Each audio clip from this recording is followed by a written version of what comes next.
Class 10 শেষ, মাধ্যমিকও শেষ, সামনে আবার রেজাল্ট। রাস্তাঘাটে বন্ধু বান্ধবীদের সাথে যাদের সাথে দেখা হচ্ছে, আত্মীয় স্বজন যাদের সাথে দেখা হচ্ছে, সবাই জিজ্ঞেস করছে কি রে এবার কি নিবি, কোন স্ট্রিমটা চুজ করেছিস, জিজ্ঞেস করছে তো। আর তুই কনফিউজ হয়ে রয়েছিস যে আমি কোন স্ট্রিমটা নেব, কোনটা নিলে আমার ভালো হবে, কোনটা নেওয়া উচিত আমার। চিল কর, এই ভিডিওটা তুই শেষ অবধি দেখ। আমি 100% গ্যারান্টি দিচ্ছি তুই নিজের স্ট্রিমটা চুজ করতে পারবি। ভিডিওটা শেষ অবধি দেখ। দেখ, একটা কথা আমি প্রথমেই ক্লিয়ার করে দিই, আমার মতে বলা এটা উচিত। এখন 90% স্টুডেন্ট, এমনকি আমিও এই ভুলটা করেছিলাম, তিনখানা ভুল করেই যাচ্ছে তিনটে ভুল। কি কি বলি? এক হচ্ছে বন্ধুরা যা নিচ্ছে তাই নিয়ে নিচ্ছে। বন্ধুরা যেই স্ট্রিম পছন্দ করছে সেটাই না, বন্ধুরা এ নিচ্ছে আমিও নিই এটা, এটা করলে হবে না। 2 নম্বর, ফ্যামিলি জোর করছে বলে আমি এটা নিয়ে নিলাম, না এটা করলেও হবে না।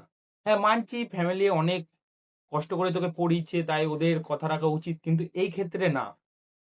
3 নম্বর হচ্ছে টিউশন মাস্টার তোকে জোর করছে এটা নিয়ে এটা নিয়ে এটা নিয়ে, তুই এটা নিয়ে নিলি। এই ভুল করলে হবে না। এগুলো মানা করার কারণটা কি? তুই নিজের ডিসিশন লোকের হাতে তুলে দিচ্ছিস। তুই লাইফে কি করতে চাস সেই ডিসিশনটা লোকের হাতে তুলে দিচ্ছিস, যে ওরা যেটা চাইছে সেটা তুই করছিস, নাকি নিজের ডিসিশন নিচ্ছিস। তো সবার প্রথম এই তিনখানা জিনিস থেকে তোকে বেঁচে থাকতে হবে। তো তুই এখন ভাবছিস তাহলে আমি নেব কি? আরে ভাই, ওইটার জন্যই তুই ভিডিওটা দেখছিস এখনো। আর এই ভিডিওতে তুই ক্লিক করেছিস ওইটার জন্য, ওই কারণে। তো কারণটা তো বলতেই হবে। দেখ, তুই যদি ইঞ্জিনিয়ার হতে চাস, ডক্টর হতে চাস, তাহলে তুই সায়েন্স নে। হ্যাঁ, তুই সায়েন্স নে। আর একটা কথা মাথায় রাখবি, সায়েন্স বলি যে নিজেকে স্মার্ট ভাববি তা কিন্তু না। হ্যাঁ, এটা শুনতে খারাপ লাগলেও এটাই সত্য। সবাই সায়েন্স নিয়ে নিজেকে স্মার্ট ভাবে, কিন্তু না, সায়েন্স নিলে তোকে হার্ড ওয়ার্ক করতে হবে, অনেক অনেক পড়াশোনা করতে হবে। তা বলে আমি ভয় দেখাচ্ছি না, কিন্তু এটা হচ্ছে সত্যি। 2 নম্বর হচ্ছে তুই যদি কমার্স নিস, তুই কমার্স নিলে বিজনেস লাইন যদি যেতে চাস, ব্যাংকে জব করতে চাস, তাহলে তোর জন্য কমার্স বেস্ট। বুঝলি তো, তোর জন্য কমার্স বেস্ট। আর 3 নম্বর হচ্ছে আর্টস। আর আর্টস নামটা শুনলে যেন সবাই ভাববে যে কি, এ বাবা কি বলছে আর্টস, আর্টস নিয়ে কেউ পড়াশোনা করে নাকি? আরে পাগল, আমাদের সব থেকে বড় অফিসার, আইএস অফিসার, ওরাও আর্টস নিয়েই পড়ে। লয়ার, ওরাও আর্টস নিয়েই পড়ে। এমনকি পুলিশ, আর্মি যেসব জায়গায় যায় সবাই আর্টস নিয়েই বেশিরভাগ, 90% আর্টস। তো আর্টসকে কখনো অবহেলা করবে না, ছোট ভাববি না, আর্টসের স্টুডেন্টদের কখনো ছোট ভাববে না। আমি এমনকি আর্টস নিয়ে পড়েছি আর্টস নিয়ে।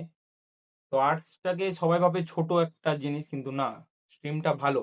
তো এইবার আসি মেন টপিকে, কি নেব আমি, কি করে ডিসাইড করব আমি এই স্ট্রিমটাই নেব, সায়েন্স নেব, আর্টস নেব, নাকি কমার্স নেব, নাকি বাইরে দিয়ে কোনো আমি কোর্স করব।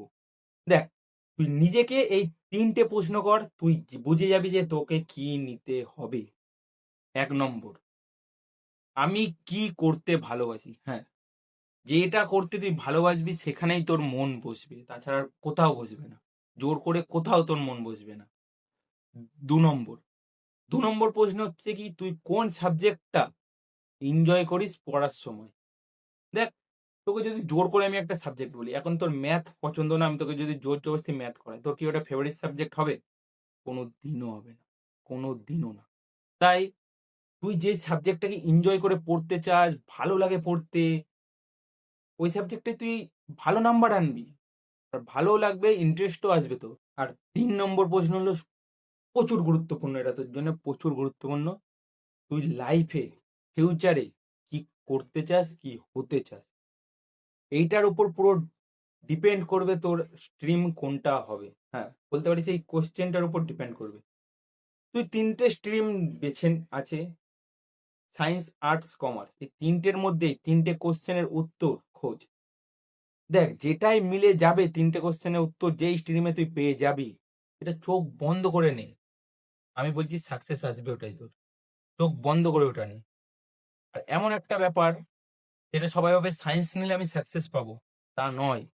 সায়েন্স নিলেই তুই সাকসেস পাবি এটাও নয়, আর আর্টস নিলে তুই ফেলিয়ার হবি এটাও নয়। পুরোটা ডিপেন্ড করছে তোর উপর, তুই কত পার্সেন্টেজ নিজেকে দিতে পারবি, কতটা নিজেকে ঢালতে পারবি তার পিছনে, পুরোটাই ডিপেন্ড করছে তোর উপর।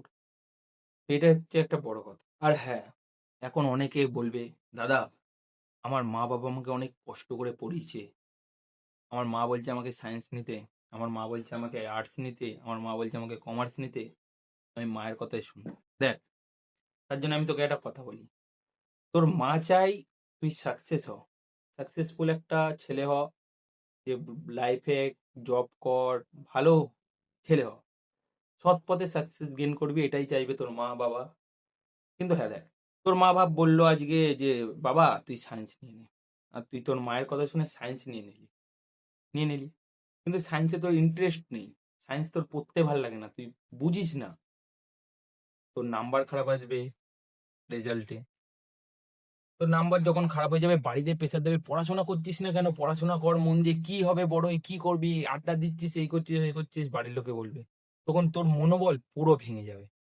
আর সেই ক্ষেত্রে তুই যখন নিজের পছন্দের সাবজেক্ট নিবি, এটা পড়তেও তোর ভালো লাগবে, রেজাল্টও ভালো হবে। আমার ক্ষেত্রে বলি, আমি ইকোনমিক্সে খুব ভালো ছিলাম, ইকোনমিক্সে আমার খুব ভালো লাগতো পড়তে। তো আমাকে সবাই বলতো যে কি এই কি কঠিন সাবজেক্ট নিয়েছিস ইকোনমিক্স, পারবি না কিছু না, অর্ধেক জন ফেল করে যায়, কিন্তু আমি তো করিনি, আমার তো ভালোই লাগতো সাবজেক্টটা, আমি ভালো নাম্বারও পেতাম। তো পুরোটাই ডিপেন্ড করছে তোর উপর। তো তুই যদি চাস যে না আমি আমার সাবজেক্ট নিয়ে এগোতে চাই, তো এগো, মা বাবাকে সেটা বাড়িতে বল যে বাবা মা দেখো আমি এটা নিয়ে পড়তে চাই, এটা আমার ভাল লাগে, এটাই আমি ভালো নাম্বার আনতে পারবো, তো ওটাই নে। কারোর কথা শুনে হুজুকে পড়ে কিচ্ছু ভুল অ্যাকশন নিবি না, কোনো ভুল অ্যাকশন নিয়ে লাভ নেই তোর, পরবর্তীকালে পস্তাবি, এখন না পস্তালেও, এখন তো 11-12 মজায় মজায় কেটে যাবে স্কুলে গিয়ে, পরবর্তীকালে তুই প্রচুর পস্তাবি। আর এইচএসে গিয়ে তো মানে হুমড়ি খেয়ে পড়বি, এরকম ব্যাপার চলে আসবে তোর। তো আমি আশা করি ভিডিওটা পুরো দেখে থাকলে তুই, আর যদি এখনো দেখিস, তোর পুরোটা ক্লিয়ার হয়ে গেছে তোর কি নেওয়া উচিত। আর নিজেকে ওই 3টে প্রশ্ন এখনো কর, দেখ উত্তর পেয়ে যাবি, আর তোর স্ট্রিমটাও সামনে খুলে যাবে কোনটা নিয়ে তোর পড়া উচিত। তো আমি আজকের ভিডিওটা আমি এখানেই শেষ করছি। দেখা হচ্ছে একটা নতুন ইন্টারেস্টেড আর আকর্ষণীয় ভিডিও নিয়ে।